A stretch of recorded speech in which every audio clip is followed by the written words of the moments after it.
दुनिया की सबसे प्राचीन भाषाओं में से एक संस्कृत की सदियों पुरानी एक पहेली को आखिरकार सुलझा लिया गया है। संस्कृत के विद्वानों के लिए 5वीं शताब्दी ईसा पूर्व से यह पहेली अबूझ बनी हुई थी, लेकिन अब कैम्ब्रिज विश्वविद्यालय से पीएचडी कर रहे एक भारतीय छात्र ने इस गुत्थी को सुलझा दिया है। नमस्कार, स्वागत है आप सभी का लोकमत हिंदी पर। मैं हूं आपके साथ मेघना सचदेवा। संस्कृत के व्याकरण से जुड़ी इस गुत्थी को 27 साल के भारतीय छात्र ऋषि राज पोपट ने आखिरकार सुलझा दिया है। ऋषि सेंट जॉन कॉलेज से हैं। उन्होंने कई प्रयासों के बाद संस्कृत भाषा के विद्वान पाणिनि द्वारा लिखित एक नियम को डिकोड किया है। ऋषि की नई खोज ने अब ये संभव कर दिया कि पाणिनि की भाषा मशीन से कोई भी संस्कृत शब्द निकाला जा सकता है और इसके जरिए लाखों मंत्र और गुरु सहित व्याकरणिक रूप से सही शब्दों को बनाया जा सकता है। कई संस्कृत एक्सपर्ट्स ने भी राज पोपट की खोज को क्रांतिकारी बताया और अब इसका मतलब ये भी हो सकता है कि पाणिनि का व्याकरण पहली बार कंप्यूटर को सिखाया जा सकता है। ऋषि राज पोपट की पीएचडी थीसिस 15 दिसंबर 2022 को पब्लिश हो चुकी है। इसके प्रकाशित होने के बाद अब ये माना जा रहा है कि पाणिनि की लैंग्वेज मशीन का सही और ठीक तरीके से इस्तेमाल संभव हो सकता है। दरअसल पाणिनि के 4000 नियमों का विस्तार से वर्णन उनकी किताब अष्टाध्यायी में है। माना जाता है कि इसे करीब 500 ईसा पूर्व में लिखा गया। व्याकरण से जुड़े नियमों की ये किताब एक तरह से मशीन की तरह है। इसे ऐसे समझ सकते हैं कि एक शब्द के आधार और प्रत्यय का इस्तेमाल करे और नियमों के अनुरूप चलने पर यह व्याकरणिक रूप से भी सही शब्द और वाक्य में बदल जाएगा। आसान भाषा में कहें तो ये गणित के किसी फॉर्मूले की तरह है या किसी एल्गोरिथम की तरह काम करता है।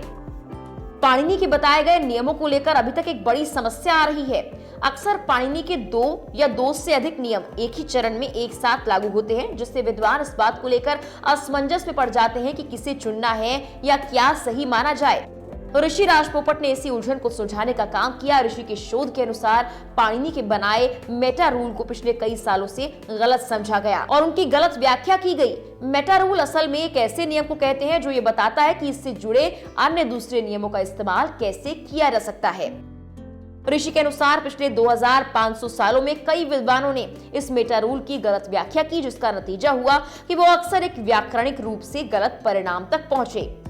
इस समस्या को ठीक करने के प्रयास में कई विद्वानों ने कई अन्य मेटा रूल्स विकसित कर लिए, लेकिन डॉक्टर राज पोपट के अनुसार नए मेटा रूल्स न केवल मौजूदा समस्या को हल करने में विफल हैं, बल्कि सभी कई सारे अपवाद भी उत्पन्न करते हैं जो पूरी तरह से अनावश्यक है। राज पोपट कहते हैं कि पाणिनि की लैंग्वेज मशीन या नियम अपने आप में काफी है। अमूमन एक्सपर्ट्स ये मानते रहे कि समान शक्ति के 2 नियमों के बीच संघर्ष की स्थिति में व्याकरण के क्रमिक क्रम के बाद आने वाला नियम पुख्ता है। ऋषि के अनुसार हालांकि ये व्याकरण की दृष्टि से गलत नतीजा देता है। राज पोपट ने कहा कि पाणिनि का नियम ये कहता है कि शब्द के बाएं और दाएं पक्ष में से दाएं पक्ष पर लागू होने वाले नियम का चयन किया जाए।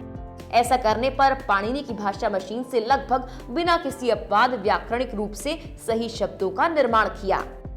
अपनी खोज को लेकर राज पोपट कहते हैं, कैम्ब्रिज में मेरे पास एक यूरेका पल था। 6 महीने तक गुत्थी को हल करने की कोशिश के बाद मैंने इसे करीब करीब छोड़ देने की तैयारी की। मैं इसे हल करते हुए कहीं पहुंचता नजर नहीं आ रहा था। इसके बाद मैंने 1 महीने के लिए किताबें बंद कर दी और बस गर्मियों का आनंद लिया। इस दौरान मैंने तैराकी, साइकिल चलाना, खाना बनाना, प्रार्थना और ध्यान आदि काम किया।